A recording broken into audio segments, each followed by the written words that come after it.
क्योंकि कोई कोई कभी कभी महाराज बल में बड़ा हो जाता है, कोई तन में बड़ा हो जाता है, तो कोई धन में बड़ा हो जाता है, तो कोई महाराज तेज में बड़ा हो जाता है। लेकिन इन सब में सबसे बड़ा कौन होता है? बोले ते सर्वेपि ज्ञान वृद्धाश्चा किंकरा शिष्य किंकरा। जिसके पास ज्ञान अधिक होता है वो संसार में सबसे बड़ा होता है।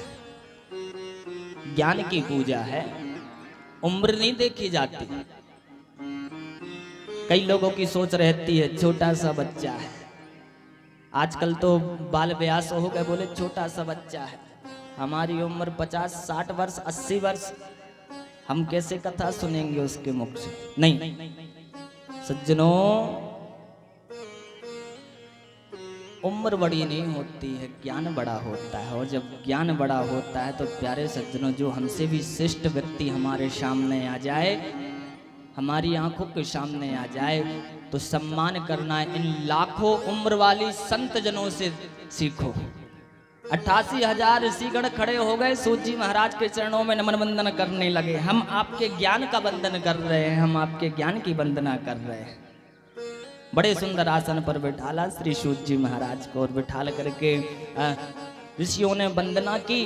वंदना करके हाथ जोड़ करके निवेदन किया, प्रभु कोई ऐसा साधन बताएं, कोई ऐसी कथा श्रवण करवाएं, कोई ऐसा उपाय बताएं जिसमें हमें भगवत प्राप्ति हो।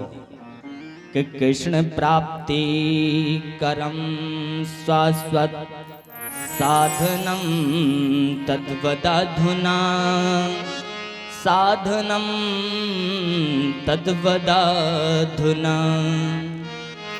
प्रभु हमें कोई ऐसी कथा श्रवण करवाओ जिस कथा से मानव जाति का कल्याण हो, हमें परमात्मा की गोद मिले, परमात्मा का दर्शन हो और हम सभी मानवों का कल्याण हो। वे कोई ऐसा प्रसंग श्रवण करवाओ।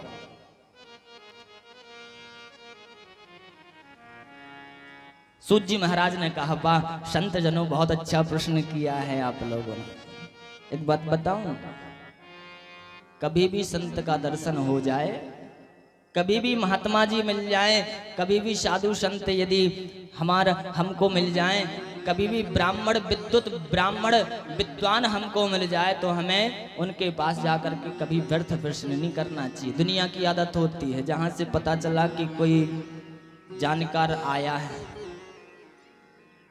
कोई विद्वान आया है, तो कोई पहुंचता है, महाराज जरा हस्तरेखा देख करके बताओ, घर में बड़ी गड़बड़ी चल रही है, रोज लड़ाई होती, सवेरी नहीं था शाम के होती, पतो नहीं क्या होती।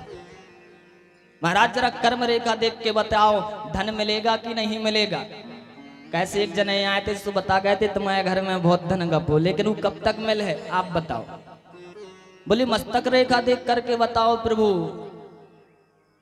बड़ी हैरानी है, बड़ी परेशानी है, मतलब नाना प्रकार के प्रश्न खड़े कर देते हैं थोड़े से जानकार व्यक्ति को। लेकिन एक बात बताऊं प्यारे सज्जनों, आपके भविष्य का और कोई जानकार नहीं है। आपसे बढ़कर के संसार में आपके भविष्य का कोई जानकार नहीं हो सकता। आप ही अपना भविष्य जानते हैं, लेकिन जानने की कोशिश नहीं करते हैं। सज्जनों, महात्मा साधु संतों के पास जाकर के क्या संसार की व्यर्थ बातें करना।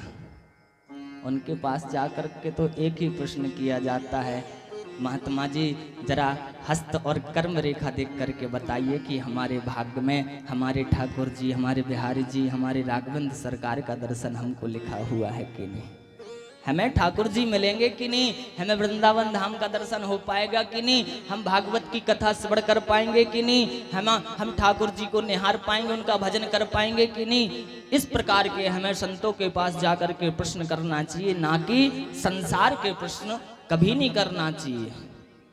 क्योंकि संसार के प्रश्न करोगे तो महाराज अपना वो समय तुम बर्बाद करोगे। क्योंकि साधु संत प्रभु कृपा से मिलते हैं, विद्वान जन हरि कृपा से मिलते हैं, ऐसे नहीं मिलते। और जब मिल जाए तो उनके पास जाकर के व्यर्थ प्रश्न नहीं करना चाहिए। 88,000 ऋषिगण देखो, जिनकी उम्र महाराज लाखों वर्ष की, वो कितना सुंदर प्रश्न कर रहे हैं, कोई ऐसा उपाय बताओ कि हमें परमात्मा का दर्शन हो, हमें बिहारी जी मिले, साथ में जन कल्याण हो गए। तब सूत जी महाराज ने कहा, रे ऋषियों, बहुत सुंदर प्रश्न पूछा है आपने, पूछना भी चाहिए, क्योंकि ये जीवन छोटा सा है। कि कालब्याल मुखग्रासा, कि कालब्याल मुखग्रासा त्रास